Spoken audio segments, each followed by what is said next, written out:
नौजवान का आध्यात्मिक सफर। जब मैं सिर्फ 16 साल का था तो मैंने कहा था ये ईश्वर नहीं है। किस ईश्वर की बात कर रहे हैं? एक विवादास्पद बेस्टसेलर उसने मुझ पर जादू कर दिया था, मैं उसे एक ही सांस में पढ़ गया। और एक साइंटिफिक थ्योरी जिसने दुनिया को बदलाव की लहर से दहला दिया। एरिक वॉन डैनिकन ने सब कुछ पलट कर रख दिया था। क्या थी एरिक वॉन डैनिकन और प्राचीन एस्ट्रोनॉट थ्योरी की हकीकत? और क्या थी उनकी अलौकिक प्रेरणा? एंशिएंट इजिप्शियंस ने आकाश के देवताओं की मदद से ही पिरामिड्स का निर्माण किया था। चौंका देने वाले खुलासे। आज हम फिर से उसी प्राचीन टेक्नोलॉजी की खोज में जुटे हैं जो हजारों साल पहले धरती पर मौजूद थी। हैरान कर देने वाले नतीजे। क्या उन्हें अनदेखा किया जा सकता था? भले ही उसके सही होने की संभावना लाखों में एक थी, फिर भी सब कुछ बदल गया। वो यहाँ आए थे और वो एक बार फिर आकर पृथ्वी पर दस्तक जरूर देंगे। दुनिया भर में फैले लाखों लोग मानते हैं कि हमारे ग्रह पर एलियंस आते थे। क्या हो अगर ये सच हो? क्या सचमुच एंशिएंट एलियंस ने हमारे इतिहास को बेहतर दिशा दी थी? अगर ये सच है तो क्या हमारे भविष्य की बुनियाद हमारे प्राचीन इतिहास के कंधों पर टिकी होगी? वो कौन थे? वो क्यों आए थे? वो क्या पीछे छोड़ गए? वो कहां चले गए? क्या वो वापस लौटेंगे? Ancient aliens.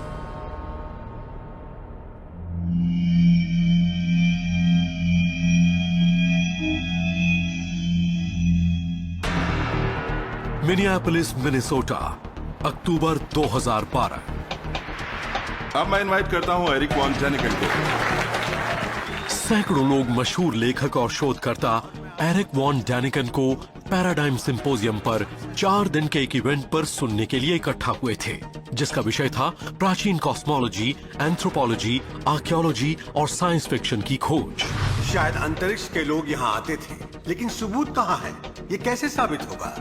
दुनिया भर में उनकी किताबों की 6.5 करोड़ से भी ज्यादा प्रतियां बिक चुकी हैं। कुछ लोग उन्हें हीरो मानते हैं, जबकि कुछ धर्म विरोधी।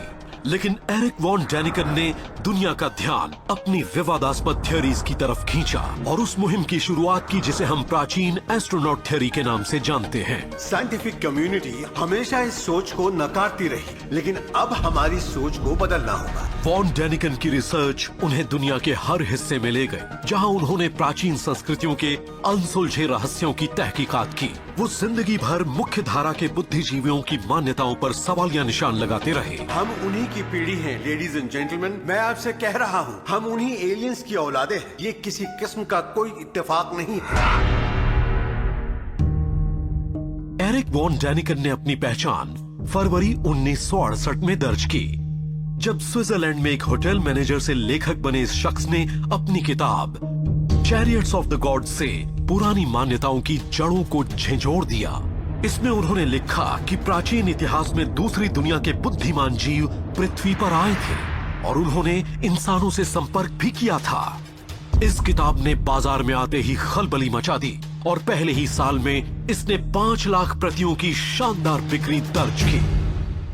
ये किताब उस साल आई थी जब इंसान ने पहली बार चांद पर कदम रखा था और लोग इस बात को मानने लगे थे कि अंतरिक्ष में ट्रैवल करना पूरी तरह मुमकिन है, और ये बात साबित भी हो चुकी थी।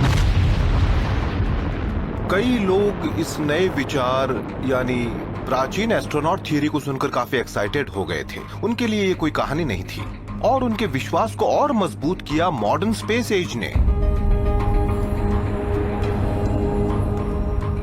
लोग इस तरह के सब्जेक्ट्स में बेहद दिलचस्पी लेने लगे और वो बेसब्री से ये जानना चाहते थे कि क्या हमें चांद पर ऐसा कोई सबूत मिला है जो इंसानों और एलियंस के पुराने रिश्तों पर मोहर लगा सके। देखा जाए तो एंशिएंट एस्ट्रोनॉट्स का विचार 1950s से ही सामने आने लगा था, लेकिन वो वॉन डैनिकन ही थे जिन्होंने इस तरह की बहस को आम लोगों की भाषा बना दिया था। चैरियट्स ऑफ द गॉड्स मेरे लिए काफी अहम किताब है क्योंकि इसने मेरी आंखों पर चढ़े पर्दे को उतार दिया था। मुझे लगने लगा था कि प्राचीन मानव और दूसरे ग्रह के प्राणियों के बीच संपर्क की संभावना से इनकार नहीं किया जा सकता। उसने मुझ पर जादू कर दिया था। मैं उसे एक ही सांस में पढ़ गया। वह ऐसी पहली बुक थी जिसे मैं पढ़ गया एक ही दिन में। उनकी थियरीज जिनमें उन्होंने एलियंस के यहाँ आने की संभावना जताई है, बेहद कमाल की है। अपने पुरजोर सवालों में वॉन डैनिकन ने इशारा किया कि अगर गौर किया जाए तो एलियन और इंसानी संपर्क के पुख्ता सबूत प्राचीन धार्मिक ग्रंथों और रहस्यमयी नक्काशियों से सजे स्मारकों और दुनिया भर में फैले मोनोलिथ्स के रूप में आसानी से ढूंढे जा सकते हैं। वो सिर्फ यही कहना चाहते थे कि historical events, historical monuments, historical structures, historical cultures के बारे में जो बातें चली आ रही हैं, हमें उससे अलग सोचना होगा। हमें अपने नजरिए के दायरे को बढ़ाना पड़ेगा, भले ही उसमें एक्स्ट्रा टेरेस्ट्रियल संपर्क शामिल हो। एरिक ने कई दिलचस्प काम किए, जैसे कि उन्होंने बाइबल स्टोरीज को उठाया और उनको एक नई एक्सप्लेनेशन दी, जिनमें एंजल से बात करते हुए लोग थे जो अग्नि रथ पर बैठकर अंतरिक्ष में लौट गए। और जो हमें सिखाया गया था, ये उन चीजों की एक तरह से नए सिरे से जांच परख थी। आम लोगों में बेहद मशहूर होने के बावजूद बुद्धिजीवियों और वैज्ञानिकों ने डैनिकन के दावों को गुमराह करने वाला विज्ञान बताया। मुझे पता था वो हंसेंगे, लेकिन जिस तरह से मीडिया में मेरा मजाक उड़ाया गया, वो मैंने सोचा भी नहीं था।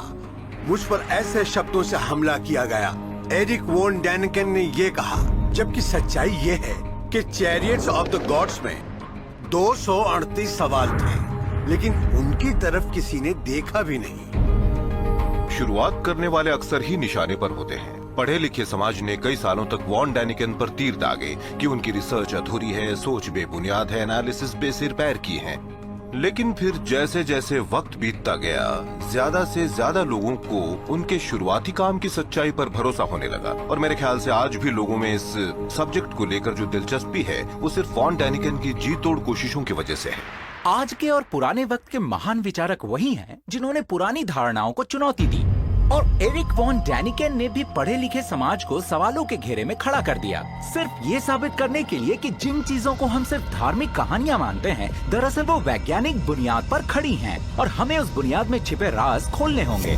लेकिन एरिक वॉन डैनिकन के इन चौंका देने वाले सिद्धांतों का आधार क्या था? एलियन एस्ट्रोनॉट्स के प्राचीन इतिहास में पृथ्वी पर कदम रखने के इस विचार की शुरुआत आखिर कहां से हुई थी? मेरी एजुकेशन जेजुइट्स के एक बोर्डिंग स्कूल में हुई। 3 साल तक हम बाइबल के हिस्सों को एक लैंग्वेज से दूसरे लैंग्वेज में ट्रांसलेट करते थे। मोसेस की पहली किताब में ईश्वर के जन्नत से पृथ्वी पर उतरने की कहानी थी, जिसमें वो एक धुएं से ढके, एक आग उगलते, शोर मचाते, कांपते हुए पवित्र पहाड़ पर बैठकर नीचे उतरे थे। उस वक्त मैंने कहा कि ये ईश्वर नहीं है, हम किस ईश्वर की बात कर रहे हैं? मेरे ईश्वर को आने जाने के लिए सवारी की जरूरत नहीं है। और उस वक्त जेजुइट प्रीस्ट ने मुझे सलाह दी कि एरिक, तुम्हें बुक ऑफ इनॉक पढ़ने की जरूरत है। द बुक ऑफ इनॉक को बाइबल से बाहर कर दिया गया था, और आज भी कई धर्मशास्त्री इसे विवादास्पद मानते हैं। लेकिन वॉन डैनिकन को मानो उनके मन में उठे सवालों का जवाब मिल गया था। उसके मुताबिक ईश्वर ने इनॉक को एक आग उगलते रथ में बैठाकर पृथ्वी से निकाल दिया था। लेकिन उस जमाने में फ्लाइंग मशीन्स तो होती ही नहीं थी, इसलिए धार्मिक मत कहते हैं कि उन्हें जन्नत भेज दिया गया था। लेकिन मेरे ख्याल से इनॉक ने जिस चीज को देखा था, वो दरअसल कोई स्पेसशिप थी। इनॉक की इस यात्रा के इस भूले बिसरे दस्तावेज ने वॉन डैनिकन के सामने कई सवाल खड़े कर दिए। इसके बाद उन्होंने अपना सारा ध्यान बिब्लिकल प्रॉफिट इज़ेकियल की कहानी पर लगा दिया। इनॉक की तरह ही इज़ेकियल को भी अग्नि रथ में उठा लिया गया था। उस व्हीकल की व्याख्या उन्होंने ओल्ड टेस्टामेंट में उसकी तकनीकी खूबियों के साथ काफी विस्तार के साथ की है। वॉन डैनिकन अपने प्रीस्ट का ध्यान इस अनोखे ग्रंथ की ओर खींचने में कामयाब रहे। प्रीस्ट का कहना था कि इज़ेकियल ने एक विजन देखा था। मैंने कहा, नहीं, ये कोई विजन नहीं है, उसमें आवाज की व्याख्या है। उन्होंने उस आवाज को झरने के बेतहाशा शोर जैसा बताया था। ये विजन नहीं हो सकता, ये कुछ और है, रॉकेट इंजन्स जैसी कोई चीज।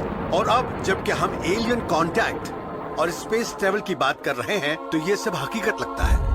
एरिक ने धर्म और ईश्वर के अस्तित्व के विचार को पूरी तरह नहीं नकारा था। एंजल्स के अस्तित्व को भी नहीं नकारा था। वो चीजों को दूसरे नजरिए से देख रहे थे, लेकिन साथ ही उनमें थोड़ी आध्यात्मिकता थी और विश्व की सच्चाइयों का ज्ञान भी। मैं एक कैथोलिक के तौर पर बड़ा हुआ हूँ, एक ईसाई के तौर पर, और मैं आज भी ईश्वर के होने में यकीन करता हूँ। मैं हर रोज प्रार्थना करता हूँ। जब भी मैं प्राचीन एस्ट्रोनॉट्स की बात करता हूँ, तब भी ईश्वर को एक पल भी नहीं भूलता। एरिक वॉन डैनिकन और कई दूसरे एंशिएंट एस्ट्रोनॉट रिसर्चर्स के मुताबिक आमने सामने हुई इन मुलाकातों के सबूत पवित्र बाइबल के पन्नों में ढूंढे जा सकते हैं। क्या ये वाकई मुमकिन है?